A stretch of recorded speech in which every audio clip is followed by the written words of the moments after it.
Good morning and good afternoon, everyone. This is Michael Ryer. Welcome to our third session of the In Focus Virtual Safari 2020. Today's topic is going to be automation for working remotely. And we'll have some really good information here and getting started. So let's go ahead and proceed. First of all, this is the fourth edition of the In Focus Virtual Safari. If you've caught it in the past, you'll know that we had a whole week of informative webinars in the past. This time we decided to do it very different because of what's going on in the world and a lot of people having a lot of extra time on their hands. We thought if we did it weekly, we could get the whole safari started sooner, as well as cover a whole variety of different topics every week to give everyone something to look forward to. The real objective of the safari, we want it to be educational. We want you to learn something. We hope that you come to these sessions and you walk away more enlightened about a variety of different subjects, anything from simple things like pre-flight to workflow integration to color management, you name it. We're going to try to cover it throughout the entire safari. So make sure you check the schedule and look for some of the future sessions that we'll be putting on here over the next couple months, all the way through the end of May. So today's presentation is going to be from Natasha and Rachel, and I'll let them introduce themselves. Again, I'm your host, Michael Ryer. So ladies, why don't you take it over? Who wants to start? Natasha? Hi, Michael. It's Rachel here. Hi, Rachel. If you want to share my screen, I'll go ahead and kick things off. We'll get you going there, Rachel. We're going to make you the presenter. And away you go. Okay, great. Hopefully you can all see my screen. Thank you for the... One quick thing before we get started. Sorry to interrupt. I forgot one very important thing. Ladies and gentlemen, while we're going through the safari, if you got any questions, go ahead and type them into the questions dialog box, and we'll get those questions answered at the end of the session, okay? So, sorry about that, Rachel. Go ahead and get started. All yours. Okay, thank you, Michael. And also, thank you all for joining us. My name's Rachel Keenan, and I work for Distributor X. I'll be walking you through some In Focus tools that can improve your productivity, no matter where you happen to be working. On that note, I did want to just quickly say we know that COVID-19 has disrupted normal business for just about everyone, but we know your schedule remains busy in many different ways. So we truly appreciate the time you're giving us, and we hope that you'll walk away with a better understanding of what can be accomplished with some clever automation. My colleague Natasha also joins us today, and she'll be showing you a live switch demo for the remote job submission tools we'll be covering. So before we jump into that, I'd like to just briefly share who we are. So we are several companies.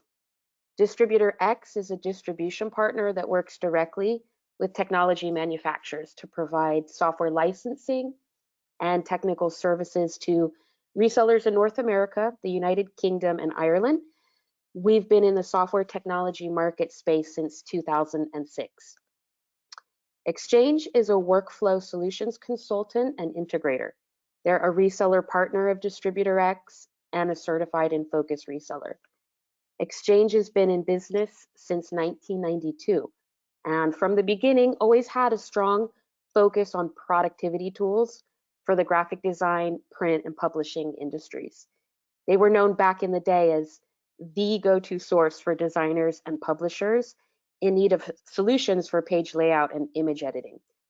So the knowledge and experience that Exchange acquired over those years made for a natural evolution towards workflow automation.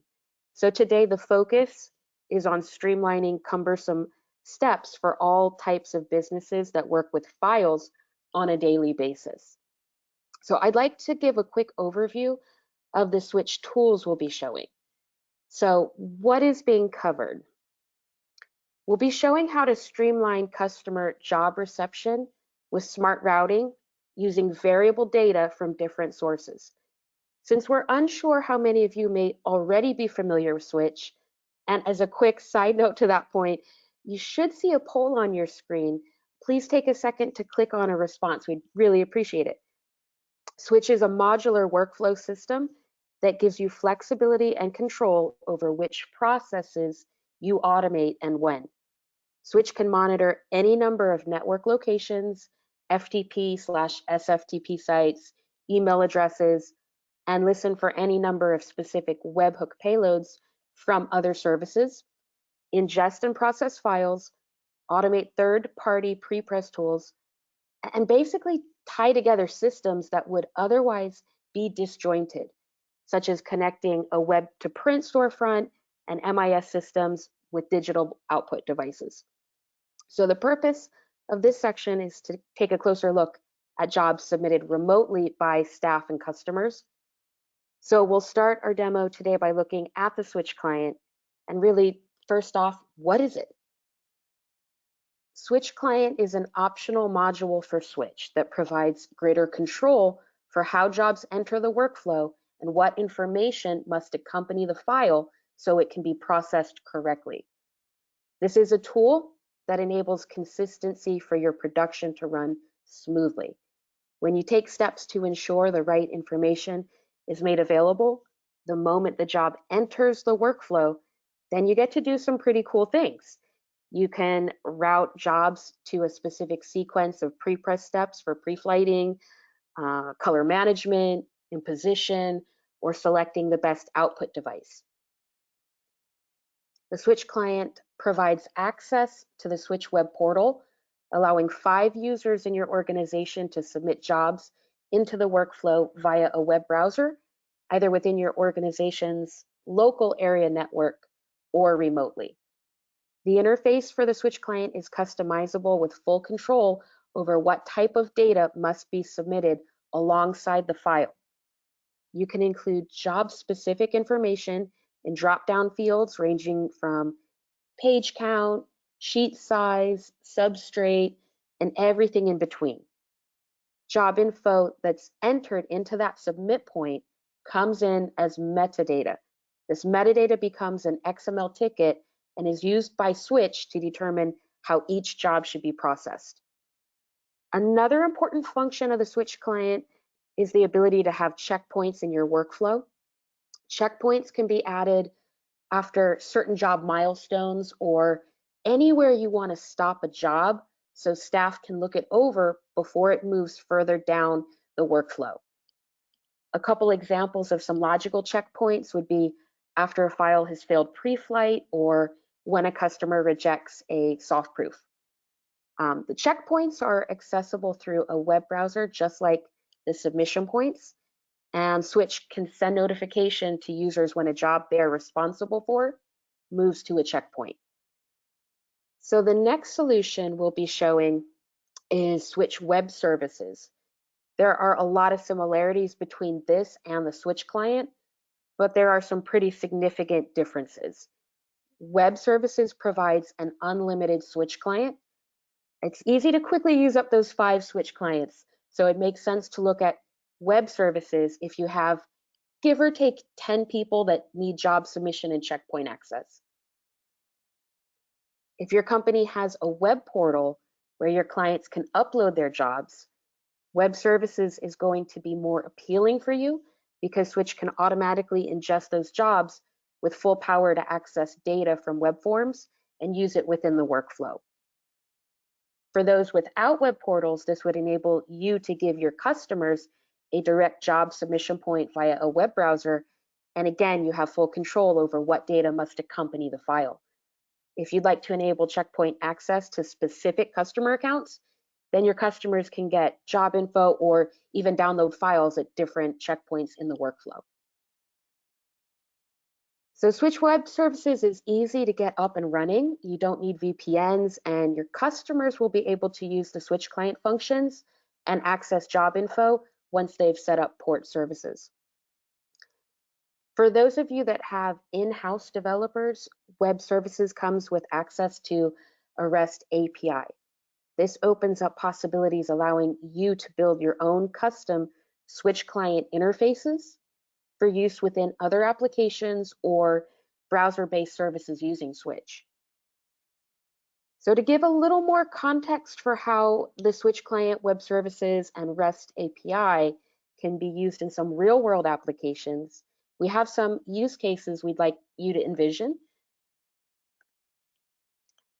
So typical workflow bottlenecks. We have 2 examples of use cases for the Switch client. Let's just call the first bullet point there Company A. This company creates artwork in-house for their customers. The design department then issues the artwork to prepress. Prepress adjusts any print issues, then resubmits the artwork back to the design department, who then resubmit that to an internal account manager so they can do a final QA check before the artwork gets sent back to the customer. The next one there, we'll say Company B. They work with a variety of customers who prefer to email their files to their designated account rep. The account rep receives the artwork, books the job into the system, and then submits the file to prepress. The prepress department reviews the job, but they find there's missing bleed, incorrect color spaces, missing fonts, so on and so forth, and has to kick that job back to the account rep. So once that job is back in the account rep's hands, they have to communicate the issues to the customer. But during busy production time, there are often delays from the time the job is received to the time these issues are communicated to the customer. So everyone in that chain is frustrated. And when the corrected job does come back in from the customer, it's now turned into an urgent rush order. So in both these cases, the Switch client module would remove the need for anyone in prepress to get involved because the job would be submitted directly into a workflow that's capable of checking for all the major job-killing issues and either fixing those or letting the account rep know within a few seconds of submitting that job that there was a problem with the file.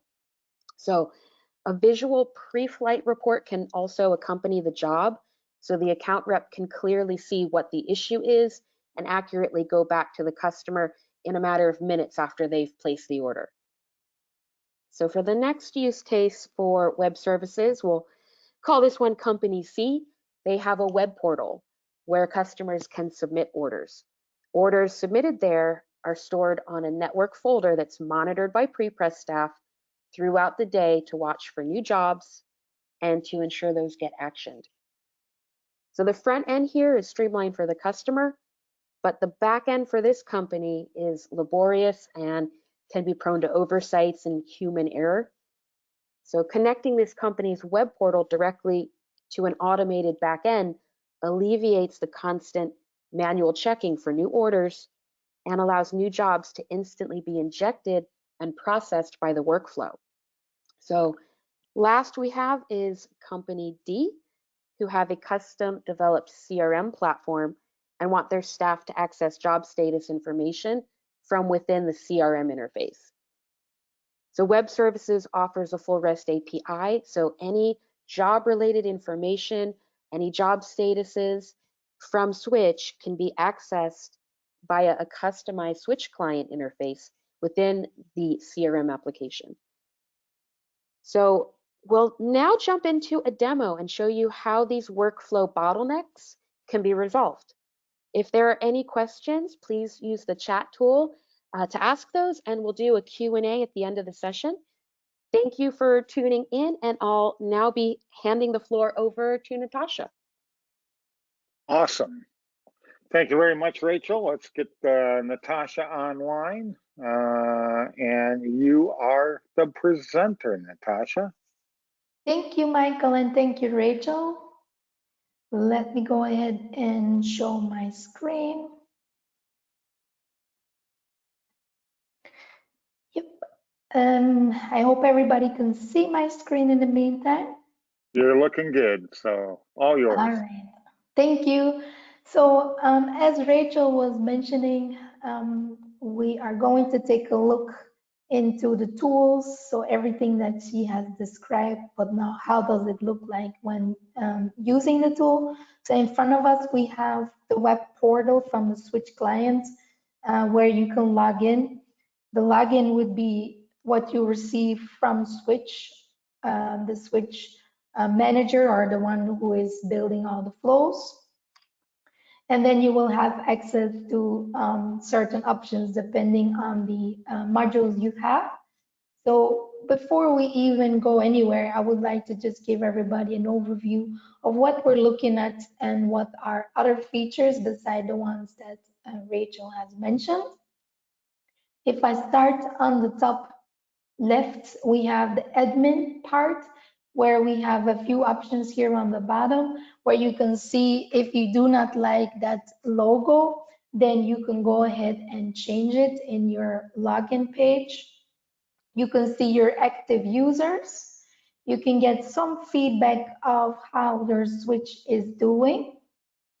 And you can start and stop flows from within the web portal. So you do not have to have access, and you do not have to be able to contact somebody. You can just go ahead and do it yourself.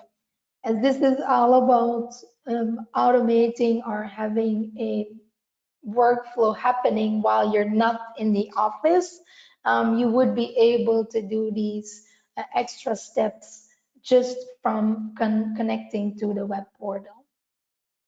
The next one we have on the left is the submit point. I will go into this a little bit further when we cover the use cases. What we have is a list of all our submit points. You can make one your favorite, so it's on the top.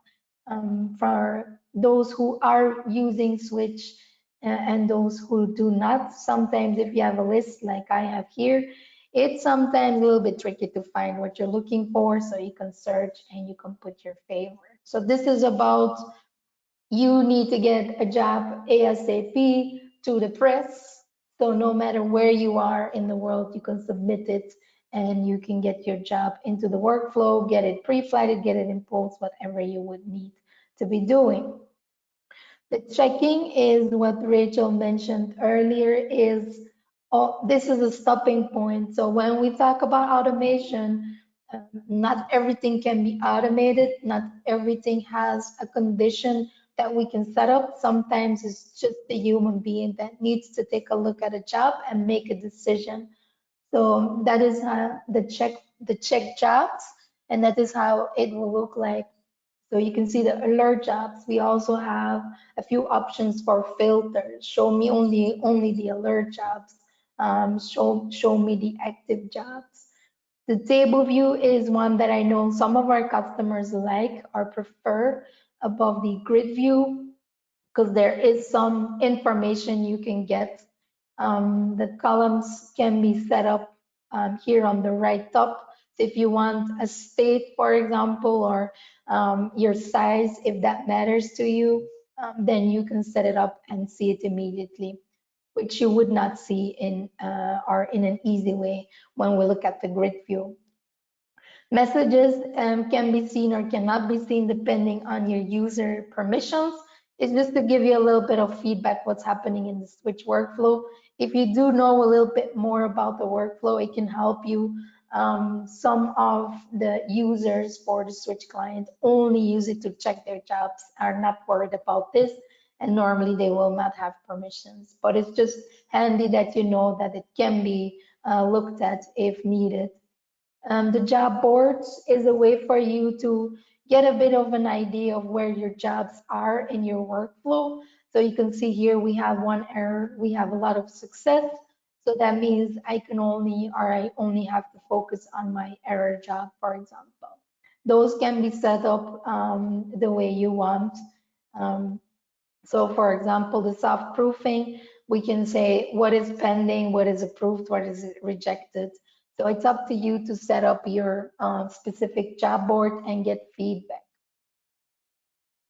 So that being said, again, if you have any questions during this session, do not hesitate to just put them down. I know Michael is watching them and will notify us if there's anything that we would need to stop for, and otherwise we will discuss it later.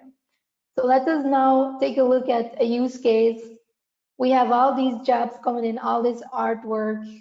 We just want to take a look at the report. We want to see what's happening with the file, and then we want to kick it back. So I'm going to take one of my alert jobs and I click on process. So what we see here, before I go into the report and all of that, we can see that we have a little thumbnail. We can view, we can edit the file in Acrobat Pro, we can replace the job, and we can view the report. We can also see data on the right-hand side. So this is when we talk about metadata fields. This is job ticket data, however you would call it.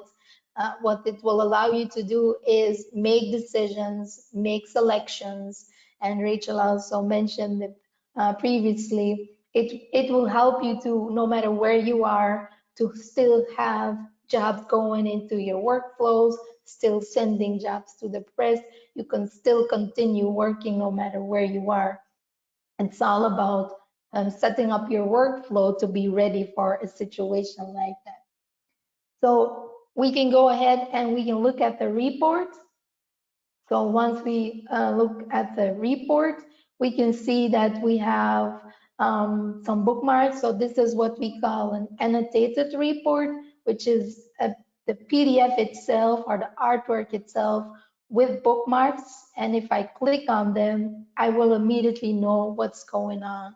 So currently I have a couple of files in my list. I just need to look at it, see what the problems are. Can I fix them? Yes, I can. I can use pit stop, change the color in this case, and for example, this resolution.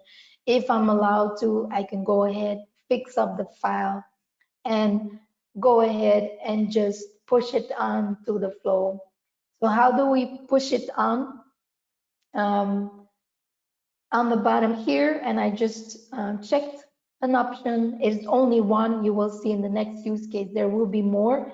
So this is all depending on your workflow setup and switch. You can make as many as you want, right? So it's for you, what kind of decisions do you want to have at that moment? So the person who is working on the jobs, again, no matter where they are, it will be locally. So they do not have to have access to the switch workflow. They do not have to be logged in into the switch workflow. They can just stay in here.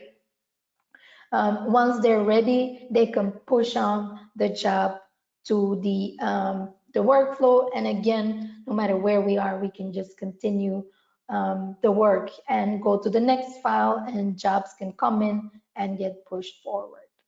So that is the checkpoint. The submit job, before I continue, I did forget a little bit on a general information. Under submit point, you have the manage option.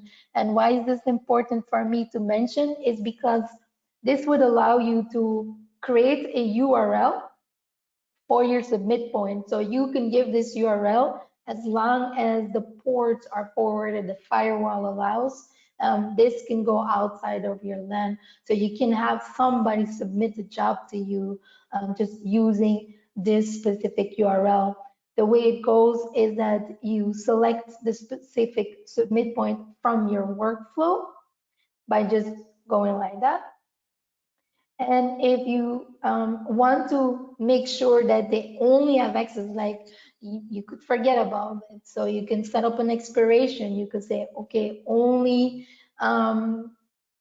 7 days. They only have access to this 7 days because it's an emergency. For example, what's happening right now, we can call it an emergency as nobody has an idea how to handle this properly.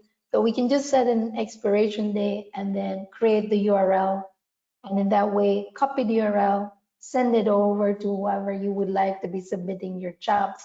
Again, another way for you to keep on going with your workflows, no matter where you are, in the office or outside.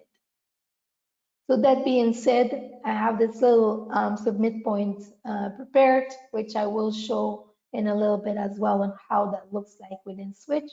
I can go ahead and I can submit a job. So right now, I am the account rep. I received the file from my customer, and I quickly kind of want to see what's going on.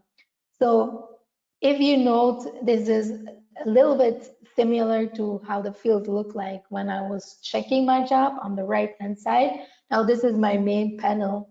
So these are again what we call metadata fields. Metadata fields are job ticket data, as Rachel was describing earlier. It's a way for you to automate.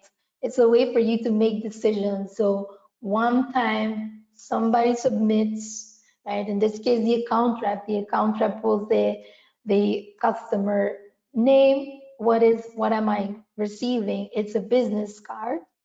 So the account rep is filling in all the customer information, and whatever they select at this moment, if you have set up your switch workflow to pick up all of the data, then your file will be just flying through the workflow. Nobody has to wonder what it is, what needs to be done, what pre-flight profile do we need to use, what action list do we need to use. It's just going to happen. Once I clicked on the product type, you probably noticed that a product size little field popped up, and it's grayed out. This is a depending field, so I can create a field that is depending on the selection made above, so the business cards, and then a product size. The size is grayed out. This means it's just informative. I'm just wanting to show you what it is, but you cannot adjust it. Right now, I can make it adjustable, but it's just a sample of what you can do. If you have that, so this 3.5 by 2, again, will be used to do my pre-flight. So I do not have to worry about it. I just select the product type and my pre-flight will happen. I will also just talk a little bit about pre-flights in a little bit. If we look at the next one, we have press. So similar concept, just wanted to put it in here to show you it's not just pre-flighting that can be smart. You can also think about imposition. What kind of imposition template do I need to use? Well, we can put it in there. You can also, for example, do an ODBC query at this moment and give you a list of all the available data linked to the job. We can also make it hidden. So if you do not want to confuse the submitter with the data, you just hide it, but it is still available for Switch to use. Another example is delivery date. So you can set up a field where somebody can select the date using a calendar. The last one is a sample of required field. We do not want to receive a job unless we have this information. So we have to make sure we have to fill in a quantity. Again, the quantity can be used within our workflow. So this is what the account rep fills in. He clicks, he pushes on, or he submits, because we're not pushing at this moment where it's the first step of our automation. The account rep submits the job and he gets a report, an email, however you set it up, to give feedback of what the file looks like and if it will be okay for print.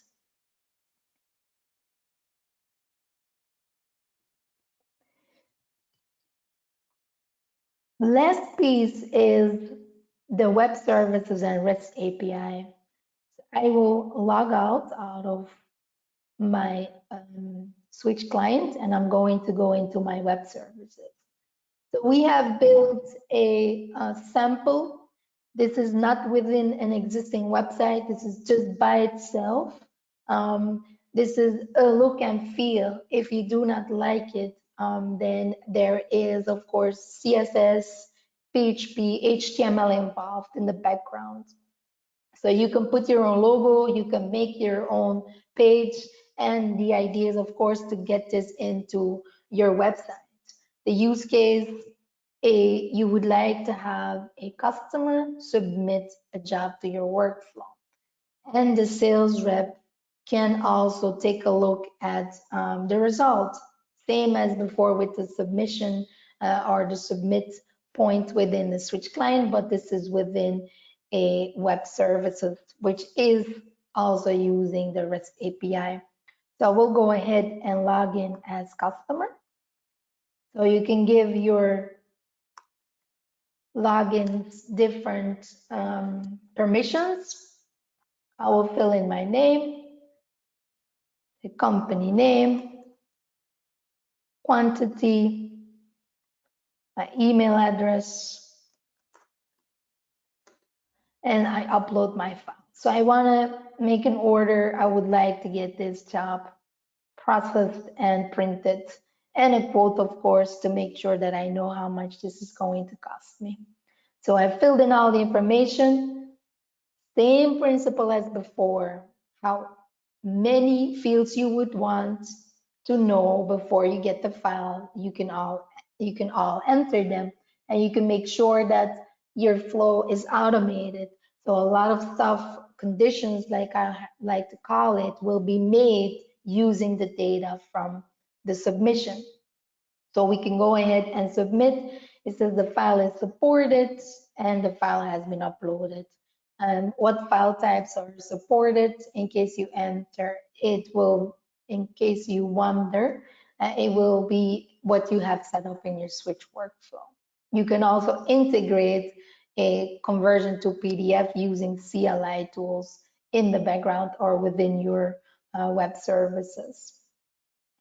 So going back now, I'm going to sign out. Now going to pretend I am the sales rep. And I'm going to take a look again, but don't forget this can be done anywhere you are. So we can continue making quotes, continue checking jobs. We do not have to be in the office in order to do this. So we can see here, I have my job, I have some document information, and I have some job metadata information. You can see the quantity comes from my submission, and this is what I received from Switch. So in the background, the pre-flight has been done, and I know immediately that this job passed the pre-flight. So I do not have to worry. This job is ready to make a quote. I can view my job, I can view my report, I can add some comments. This is, again, to reflect to the submit point, the checkpoint in the Switch client that I shown and that Rachel also mentioned. This is the same idea. You just decide there's sky's the limit. You make it feel you make it look and feel exactly how you want it, exactly match your website, exactly however you want it. This is just a little example to get you going on the idea. Natasha. Yep. Yeah, we had a gentleman ask a question that, so this is a kind of a timely time to bring this question in. They wanted to know who fills out these fields, the customer, the account rep, pre-press, and I think you're kind of hitting on that right now. That it depends, I guess. So maybe you could explain that a little bit. Yep, of course. So I've been using the customer. In this case, I logged in as customer. So I fill in the customer information. How many do you want? What is it? So it would be you going to a shop and you purchase and you make selections. That is how you can see it.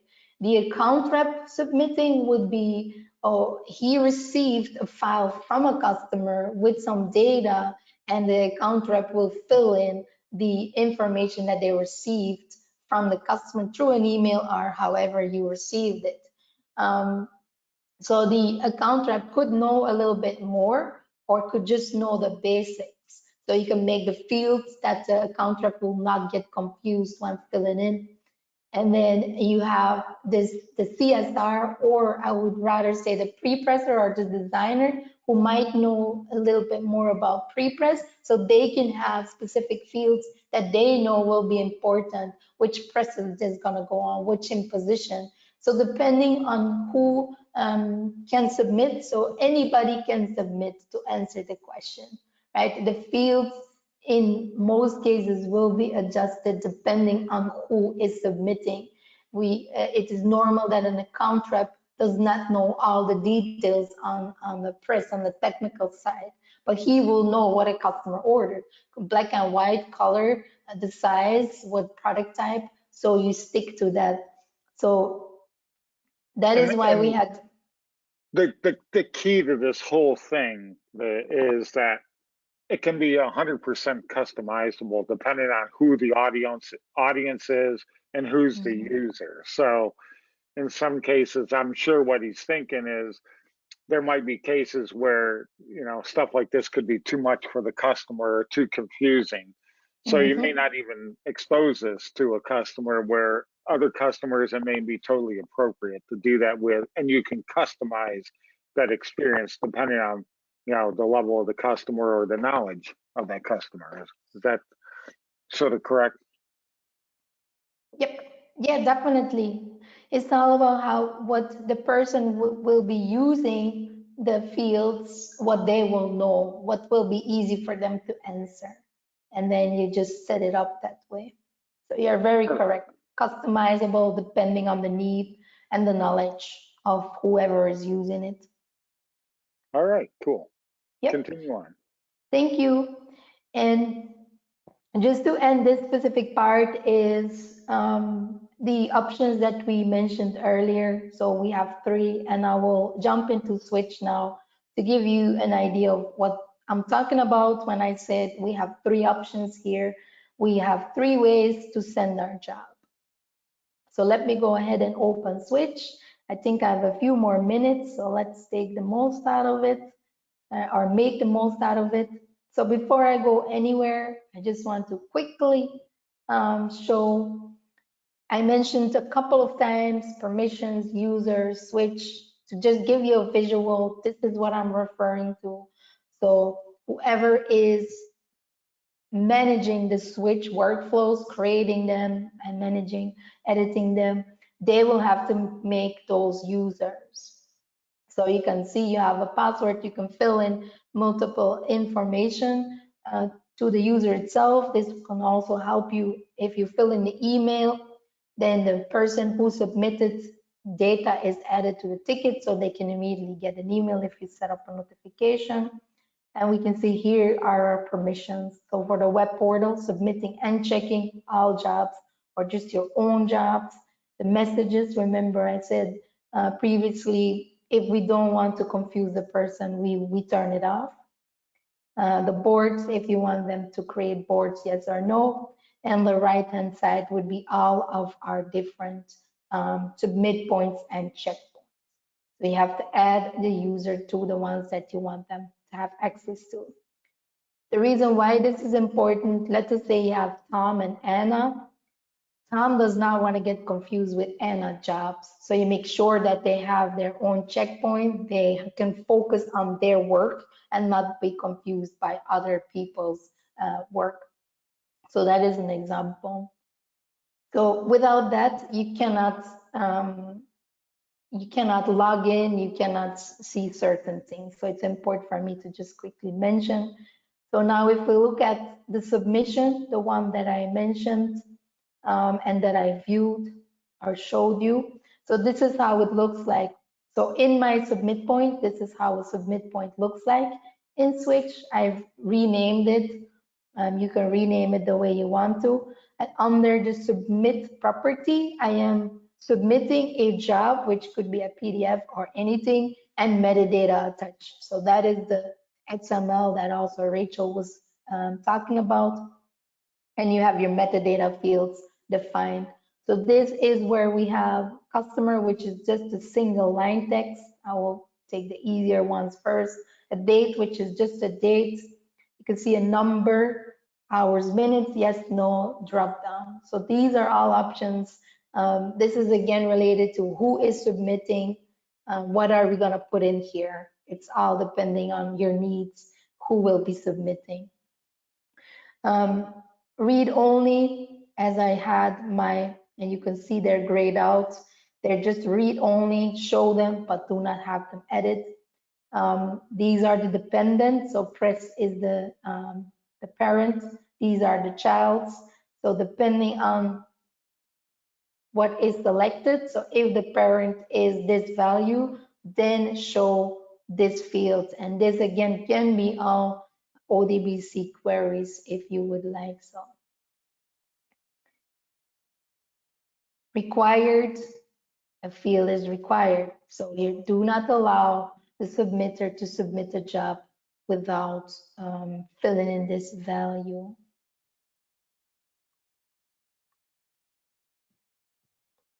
And as you can see, you can change these from order if you want to have, if you made them already and you want to change them, you can change them. Adding one is nothing more than a plus, giving it its name, and then making the selection needed.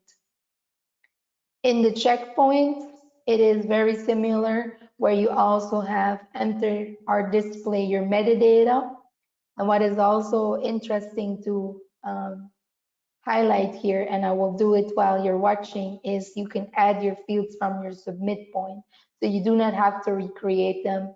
So if I, for example, say, oh, but I want to reuse my product type, then I can grab it and it's already there. So I do not have to recreate this specific metadata fields. I can also add more fields here. Again, we see this option as they would like to add a comment, whoever is checking the file, or it could be, for example, the press. The press is not in the beginning of the submission, but happens when the person who is technical that knows which press it needs to go to will make that decision and put it out right there. To end with the session, I would like to just talk a little bit about pre-flight, just to make sure that everybody understands when I talk about pre-flight. Pre-flight is nothing more than verifying if your job is according to the spec. If you want CMYK, if you want only spots, CMYK spot, black and white, certain resolution, your fonts embedded or outlined. If you want to add page numbers, it's not just, it can be just a checking where you make sure the PDF is filed, but on top of that, you can also make edits. Right? So mostly in the beginning of the workflow, we will have a pre-flight to say, okay, are all my fonts embedded? Is there any font issue? Is there any resolution error? Is there anything that I should be aware of that when I go to print, I will have issues? Is my size okay? Is my trim box? All of that will be in pre-flight. And how that works is, in this case, I use PitStop Server. We can see I have a CMYK pre-flight profile, and you can set up color management if necessary. The PDF report that you see can be selected in my report type properties. So what you're doing is you're setting up this element to say, okay, now pre-flight. Now remember when we said, or when I mentioned pre-flighting according to specifications. So the submit point has 3.5 by 2.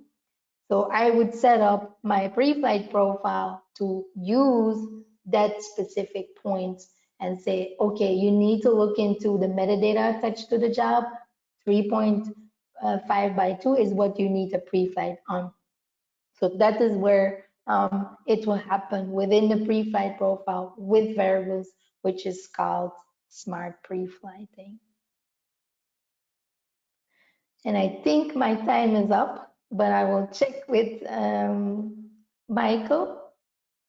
Yes, We have, your yep. time has ended. Okay, I hope I didn't go too fast. No, It you was did clear. great. You did great. You did great. In fact, we're going to switch over to the Q&A. We do have a few questions to go here. Also, too, I put together a couple polls that I'm going to launch here. So attendees, please fill out the poll. When it pops up in front of your screen, there's going to be 3 different ones. So I'm just going to leave them showing for about a minute while we're going through the questions. And so if you just answer these polls, they'll give us a chance to get a feeling for, you know, who you are and where you're at today with some of your workflow issues, and whether or not you liked today's presentation. So Natasha and Rachel, you can unmute yourself if you'd like as well. But one question we have here is, and I think you may have just covered this, is are the pre-flight checks modifiable? Most definitely. It's the same thing as the metadata fields. So you can create a pre-flight profile. There's categories and you check what you need to be checking, and you can add whatever you need. So yes, most definitely. You decide what you want the pre-flight on. All right, great. And can I submit any other file type other than PDF? You know, obviously we got a lot of PDF-centric workflows out there today, but not everyone gets PDF all the time. Yep, definitely. So it depends on your switch workflow. So if your switch workflow, the way you can set it up is allow PDF files, non-PDF files will still be submitted, but you then get a notification that you can set up. So yes, you can submit any job type. What will happen with the job will depend on how you configured your switch workflow. Either convert to PDF, either send an email notification, whatever makes sense for your business. All right. Can Switch generate a job ticket? And if so, is it customizable?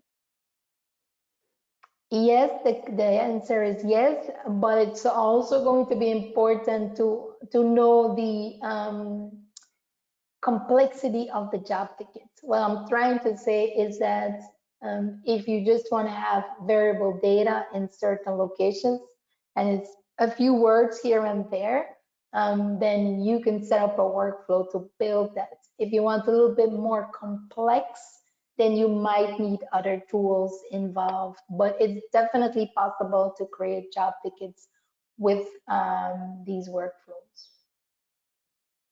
If they want more information, then we can definitely follow up on it. All right, now here's something that's a little bit more tricky. Question: how is metadata sent into Switch? Is it something from another data entry software such as an EPMS, control, etc.? So basically, where's the data coming from? Good question. And in our samples, the submission.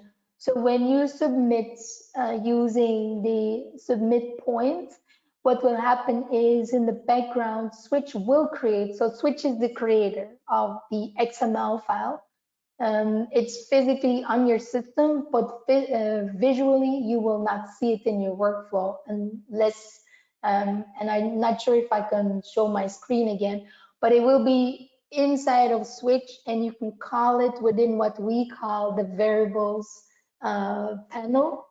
So it is an XML created by Switch.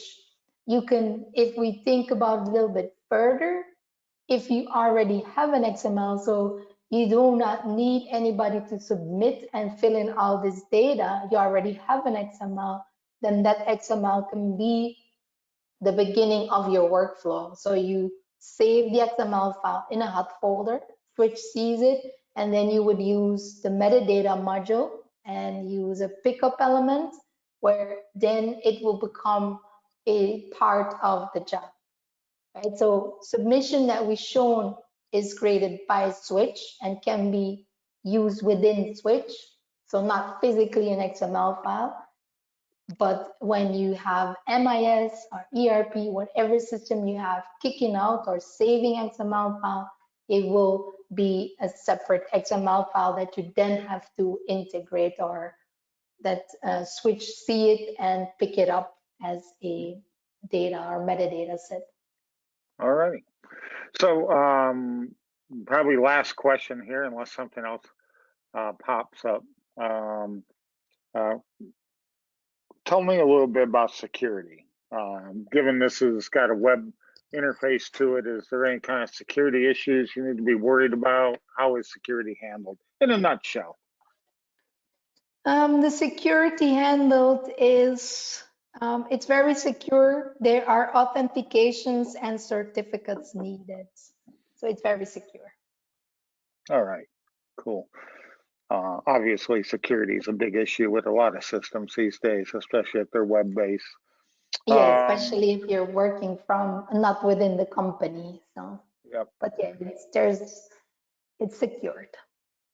Awesome. So, just another question that people had is this session recorded? And it's like, yes, it will be. And all the sessions are being recorded throughout the Safari and will be posted on the Safari calendar.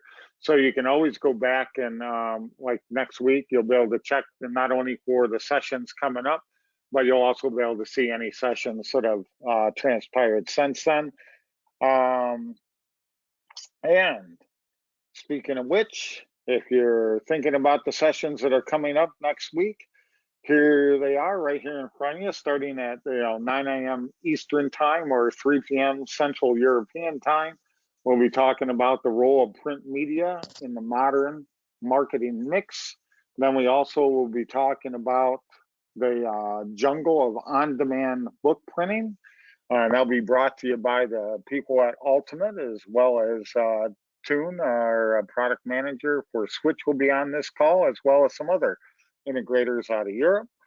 And then at 5 o'clock or Central European time, or 11 o'clock Eastern time here in the US, we have David Zwang, who's going to be talking about future-proofing your workflows. And his talks are always very educational and very good. And Natasha and Rachel, I'd like to thank you very much for your time today and covering everything that you covered for us. This was a very good session. People, I did a little poll I did. People really liked what you had to say, and so that's very good. Of course, obviously, if anyone needs to follow up with Natasha or Rachel, their contact information can be had from the Safari website, or I'm sure you can find them as well just by doing a simple search on the internet for the exchange. And other than that, ladies and gentlemen, this concludes our day one of the InFocus Virtual Safari 2020. And we'll see you next week at 9 o'clock, 9 a.m., 3 o'clock Central European time. And look forward to seeing you then. If you have any suggestions on what you would like to see in the Safari, or you'd like to see us pursue any specific subjects, please drop InFocus a quick message and let them know what you'd like to see. And of course, we always love hearing feedback as well about the Safari and how this is going for you. So again, I hope everyone has a good, safe week ahead of them, and look forward to seeing you next week. Take care, Natasha. Thanks for the opportunity, Michael. Hey, thank you. Bye. All right. Take care, everyone. Bye-bye.